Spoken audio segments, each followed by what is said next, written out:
ಇಂದೇ ಡೌನ್ಲೋಡ್ ಮಾಡಿ ಮತ್ತು ನಿಮ್ಮ ನೆಚ್ಚಿನ ಶೋಗಳನ್ನು ಆನಂದಿಸಿ.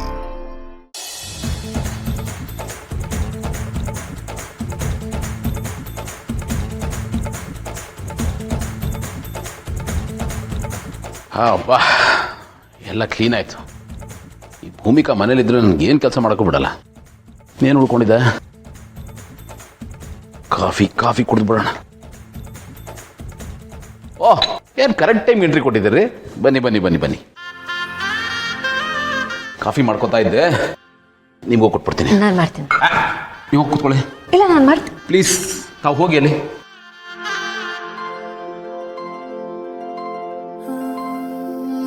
ಎಸ್, ಒಂದು ಕಪ್ ಮಾಡ್ಕೊಂಡಿದ್ದೆ, ಇಬ್ರು ಶೇರ್ ಮಾಡೋಣ. Thank you. ಶಬಾಷ್. ಹೇಗಿದೆ ಅಂತ ಹೇಳಲಿಲ್ಲ? ತುಂಬಾ ಚೆನ್ನಾಗಿದೆ. ಬಟ್ ನೀವ್ ಯಾಕೆ ಮಾಡಕ್ ಹೋದ್ರಿ? ನಾನು ಬಂದ್ ಮಾಡ್ತಿದ್ನಲ್ವಾ. ಸುಮ್ಮನೆ ಫ್ರೀ ಇದ್ದೆ, ಹಾಗಾಗಿ ಮಾಡಿದೆ ಅಷ್ಟೇ. ಅದರಲ್ಲಿ ಏನಿದೆ ನೋಡ್ರಿ. ಮನೆ ಕಸ ಗುಡಿಸ್ದೆ, ಒರೆಸ್ದೆ, ಕಿಚನ್ ಕ್ಲೀನ್ ಮಾಡಿದೆ. ಆಮೇಲೆ ಏನು ಮಾಡಬೇಕು ಅಂತ ಹೊಳಿಲಿಲ್ಲ.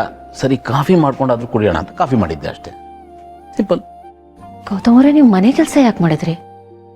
ಅಯ್ಯೋ ಶಿವನೇ, ಅಲ್ಲ ರೀ, ನಾನು ಒಬ್ಬನೇ ಇದ್ದಲ್ಲ, ಅವಾಗೆಲ್ಲ ನಾನೇ ಮಾಡ್ಕೋತಾ ಇದ್ದೆ ತಾನೆ. ಯಾರು ಬರ್ತಾಯಿದ್ರು? ನನಗೆ ಇದೆಲ್ಲ ಅಭ್ಯಾಸ ಆಗೋಗಿದೆ ರೀ. ಇದು ಕಷ್ಟನೂ ಅಲ್ಲ, ಹೊಸ್ತು ಅಲ್ಲ. ನೀವು ಸುಮ್ಮನೆ ಯೋಚನೆ ಮಾಡಬೇಡಿ. ನಿಮಗೆ ಕಷ್ಟ ಆಗಲ್ಲ, ಬಟ್ ನನಗೆ ಕಷ್ಟ ಆಗುತ್ತೆ.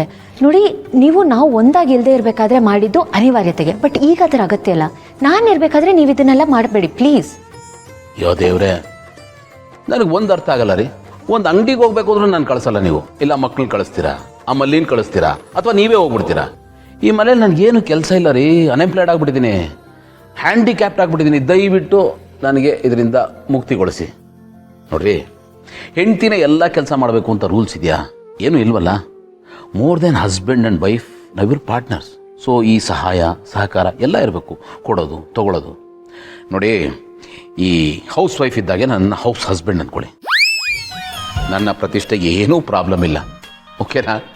ಆಮೇಲೆ ಯಾರು ಗಂಡ ಆದ್ರೇನು, ಯಾರು ಹೆಂಡ್ತಿ ಆದ್ರೇನ್ರಿ? ಅದು ಅಲ್ಲದೆ ಈ ಕೆಲಸನೆಲ್ಲ ನಾನು ಇಷ್ಟಪಟ್ಟು ಮಾಡ್ತೀನಿ. ನನಗೊಂಥರ ತೃಪ್ತಿ ಇದೆ. ದಯವಿಟ್ಟು ಇದನ್ನು ಮಾಡಬೇಡಿ ಅಂತ ಹೇಳ್ಬೇಡಿ. ಯಾಕೆ ಹೇಳ್ತೀರಿ ನೀನು ಮಾಡಬೇಡಿ ಅಂತ? ಕೆಲಸ ಮಾಡಬೇಡಿ ಅಂತ ಯಾರು ಹೇಳಿದ್ದು? ಮಾಡಿ ಅಂತ ಹೇಳ್ತಿದ್ದೀನಿ. ಬಟ್ ನಾನಿರುವಾಗ ಈ ಕೆಲಸ ಎಲ್ಲ ಮಾಡಬೇಡಿ ಅಷ್ಟೇ ನಾನು ಕೇಳ್ಕೊತೀನಿ ಪ್ಲೀಸ್. ಮತ್ತು ನಾನು ಹೆಂಡ್ತಿ ಸೇವೆ ಮಾಡೋದು ಯಾವಾಗ? ಹೆಲ್ಪ್ ಮಾಡೋದು ಯಾವಾಗ? ನೋಡಿ, ಅವತ್ತು ನೀವೇನು ಹೇಳಿದ್ರಿ?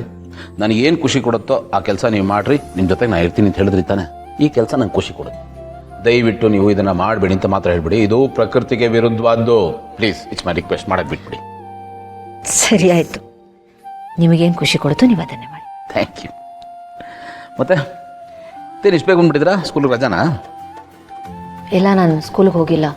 ಯಾಕೆ ಸ್ಕೂಲ್ಗೆ ಹೋಗ್ಲಿಲ್ವಾ? ಎಲ್ಲಿ ಹೋಗಿದ್ರೆ? ಮಲ್ಲಿ ಇನ್ಸ್ಟಿಟ್ಯೂಟ್ಗೆ. ಯಾಕೆ?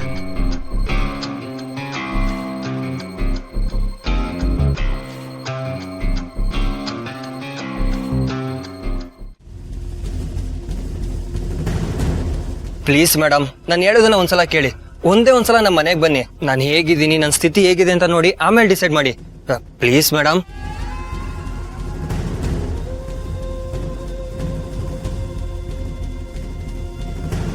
ಪ್ಲೀಸ್ ಮೇಡಮ್, ಒಂದ್ಸಲ ಬನ್ನಿ. ಆಗಲ್ಲ ಅಂತ ಮಾತ್ರ ಹೇಳ್ಬಿಡಿ please madam. Excuse me, bus stop ಎಲ್ಲದ? ಇಲ್ಲೇ ಬರುತ್ತೆ ಲಿಫ್ಟ್. Thank you. ಇಷ್ಟೊಂದು ಕೇಳ್ಕೊತಿದ್ದೀನಿ, ಹ್ಞೂ ಅನ್ನಿ ಮೇಡಮ್. ದೊಡ್ಡ ಮನ್ಸು ಮಾಡಿ. ಸರಿ ಆಯ್ತು. Thank you madam, thank you so much. ನನಗೆ ಗೊತ್ತಿತ್ತು ನೀವು ಬಂದೇ ಬರ್ತೀರಾ ಅಂತ.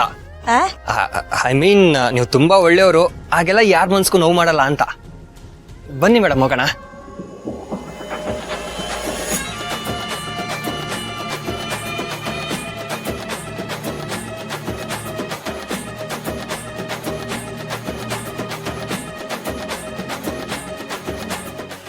ಅವನು ನಮ್ಮ ಇನ್ಸ್ಟಿಟ್ಯೂಷನ್ ಅವನೇ ಅಂತೆ. ಹೊಸ ಬ್ಯಾಚ್ ಹುಡುಗ, ಮಲ್ಲಿಗಿಂತ ಜೂನಿಯರ್ ಅಂತೆ. ಯಾರು ಚೈಲ್ಡು? ಅದು ನನ್ನ ಕ್ಲಾಸ್ಮೇಟ್. ಹಾಕ್ರೆ ಏನ್ ಮಾಡ್ತಿದ್ಯಾ? ಫ್ರೆಂಡಿಗೆ ನೋಟ್ಸ್ ಕಳಿಸ್ತಾ ಇದ್ದೆ.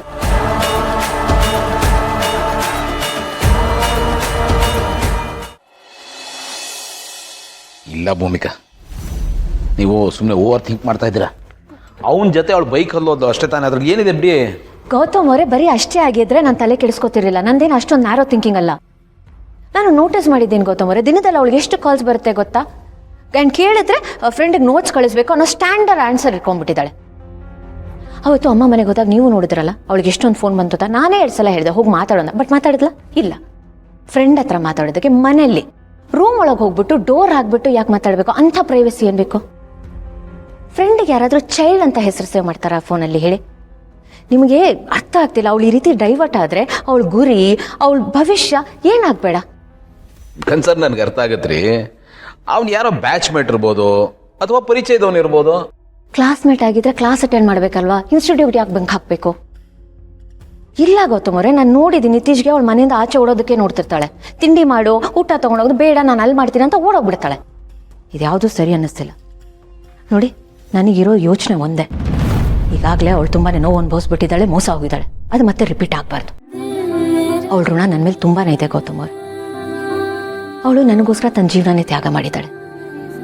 ಅವತ್ತಿಂದ ಇವತ್ತಿನವರೆಗೂ ನನ್ನ ಜೊತೆಲೇ ಇದ್ದು ನನ್ನ ನೆರಳಾಗಿ ನನ್ನ ಹಿಂದೆನೇ ಹೆಜ್ಜೆ ಇಟ್ಟಿದ್ದಾಳೆ. ಅವಳಿಗೆ ಈ ಜೀವನ ಅಗತ್ಯ ಇರಲಿಲ್ಲ. ಅವಳು ಬೇಕಿದ್ರೆ ಸ್ವತಂತ್ರವಾಗಿ ಬದುಕಬಹುದಾಗಿತ್ತು. ಯಾಕಂದ್ರೆ ಅವರಪ್ಪ ಅವಳಿಗೋಸ್ಕರ ಅಷ್ಟೊಂದು ಮಾಡಿಟ್ಟಿದ್ದಾರೆ. ಬಟ್ ಅವಳು ಅದನ್ನು ಆಯ್ಕೆ ಮಾಡಿಲ್ಲ. ಯಾಕಂದ್ರೆ ಅವಳಿಗೆ ನಾನಂದ್ರೆ ತುಂಬಾನೇ ಪ್ರೀತಿ, ನನ್ನ ಮೇಲಿರೋ ಕಾಳಜಿ. ಅದನ್ನ ನಾನು ರೆಸಿಪ್ರೊಕೇಟ್ ಮಾಡ್ಬೇಕಲ್ವಾ? ಅದು ನನ್ನ ಕರ್ತವ್ಯ ಅಲ್ವಾ? ಅವಳಿಗೆ ಯಾರಿಂದಾನು ದ್ರೋಹ ಆಗ್ಬಾರ್ದು, ಅನ್ಯಾಯ ಆಗ್ಬಾರ್ದು ಅಷ್ಟೇ. ಸರಿ, ಇಷ್ಟೊಂದು ಓವರ್ ಥಿಂಕ್ ಮಾಡಿ ತಲೆ ಕೆಡಿಸ್ಕೊಳ್ಳೋ ಬದಲು ಏನು ನಿನ್ನ ಕತೆ ಅಂತ ಅವಳನ್ನೇ ಡೈರೆಕ್ಟಾಗಿ ಕೇಳ್ಬೋದಲ್ವಾ? ಅದನ್ನು ಬಿಟ್ಬಿಟ್ಟು ಅವಳನ್ನು ಫಾಲೋ ಮಾಡಿ ಇನ್ವೆಸ್ಟಿಗೇಟ್ ಮಾಡೋ ಅಗತ್ಯ ಏನಿದೆ? ಏನು ಎತ್ತ ಅಂತ ಗೊತ್ತಿಲ್ಲದೆ ಏನಂತ ಪ್ರಶ್ನೆ ಮಾಡಲಿ ನಾನು? ಈಗೆಲ್ಲ ಗೊತ್ತಾಗಿದೆಯಲ್ಲ, ಅವ್ಳು ಕ್ಲಾಸ್ಗೆ ಹೋಗ್ತಾ ಇಲ್ಲ, ಇನ್ಯಾರ ಜೊತೆ ಬೈಕ್ನಲ್ಲಿ ಸುತ್ತಾ ಇದ್ದಾಳೆ ಅಂತ ಪ್ರೂಫ್ ಸಮೇತ ಪ್ರಶ್ನೆ ಮಾಡ್ಬೋದಲ್ಲ? ಕರೆಕ್ಟ್, ಬಟ್ ಅದು ಇನ್ನಷ್ಟು ಕನ್ಫ್ಯೂಷನ್ಸ್ ಕ್ರಿಯೇಟ್ ಮಾಡುತ್ತಲ್ವಾ? ಏನು ನನ್ನ ಕ್ಯಾರೆಕ್ಟರ್ ಸರಿಗಿಲ್ಲ, ನಾನು ಫಾಲೋ ಮಾಡ್ಕೊಂಡು ಬಂದಿದ್ದೀರಾ, ನನ್ನ ಮೇಲೆ ಡೌಟ್ ಪಡ್ತಿದ್ದೀರಾ ಅಂತ ಅವಳೇನಾದ್ರು ಅನ್ಕೊಂಡ್ರೆ? ನೋಡಿ, ಅವಳ ದೃಷ್ಟಿಯಲ್ಲಿ ಸಣ್ಣವಳಾಗಕ್ಕೆ ನನಗಿಷ್ಟ ಇಲ್ಲ. ಸರಿ, ಈಗ ಏನು ಮಾಡಬೇಕು ಅಂದ್ಕೊಂಡಿದ್ದೀರಾ? ನಾನು ಇಷ್ಟೊತ್ತು ನಿಮ್ಮ ಹತ್ರ ಯಾಕೆ ಮಾತಾಡ್ದೆ ಹೇಳಿ? ಏನು ಮಾಡೋದು ಗೊತ್ತಾಗದೆ ನಿಮ್ಮ ಹತ್ರ ಕೇಳ್ತಿದ್ದೀನಿ. ಓಕೆ,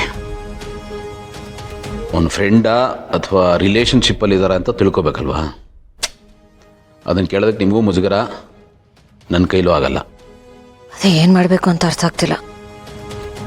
ಈಗ ನಾವೇ ಮುಂದೆ ನಿಂತು ಒಂದು ಮದುವೆ ಸಂಬಂಧ ತಂದು ಏನು ಮಾತಾಡ್ತಿದ್ದೀರಾ ಗೌತಮರ್? ಸುಮ್ಮನೆ ರೀ, ಈ dummy part of the plan ಇದು. ನಾನು ಹೇಳೋದನ್ನು ಪೂರ್ತಿಯಾಗಿ ಕೇಳಿಸ್ಕೊಳ್ಳಿ. ಈಗ ನಾವು ಒಬ್ಬ ಹುಡುಗನ ನೋಡಿದ್ದೀವಿ. ಹುಡುಗನ ಕಡೆಯವರು ಸಂಜೆ ನೀನು ನೋಡೋಕೆ ಬರ್ತಾ ಇದ್ದಾರೆ, ಬಿ ರೆಡಿ ಅಂತ ಒಂದು ಬಾಂಬ್ ಹಾಕೋಣ. ಬಾಂಬ್ ಬ್ಲಾಸ್ಟ್ ಆಗ್ತಾ ಇದ್ದಾಗೆ ಅವಳು ಶಾಕ್ ಆಗ್ತಾಳೆ. ಒಂದು ವೇಳೆ ನಮ್ಮ ಅನುಮಾನದಲ್ಲಿ ಹುರುಳಿದ್ರೆ ಅಥವಾ ಅವಳಿಗೂ ಅವನಿಗೂ ಲಿಂಕ್ ಇದ್ದರೆ ಅವಳ ಎಕ್ಸ್ಪ್ರೆಷನಲ್ಲಿ ಗೊತ್ತಾಗುತ್ತೆ. ಇಲ್ಲ ಅವಳೇ ಬಾಯ್ಬಿಟ್ಟು ಹೇಳ್ತಾಳೆ. ಈಗ ಅವಳ ಮನಸ್ಸಿನಲ್ಲಿರೋದನ್ನು ಆಚೆ ಹಾಕೋದಕ್ಕೆ ನಾವು ಈ ಥರದ್ದು ಏನಾದರೂ ಒಂದು ಸಿಚುವೇಶನ್ನ ಕ್ರಿಯೇಟ್ ಮಾಡಬೇಕು. ಆ ಕಡೆ ಹಾವು ಸಾಲಿಲ್ಲ, ಕೋಲು ಮುರಿಲಿಲ್ಲ ಅನ್ನೋ ಥರದ್ದು ಏನಾದರೂ ಒಂದು ಕ್ರಿಯೇಟ್ ಮಾಡಬೇಕೀಗ. ಹಾಂ, ಇದನ್ನೇ ಮಾಡೋಣ. ಒಳ್ಳೆ ಐಡಿಯಾ ಇದು. ಮಾಡಿ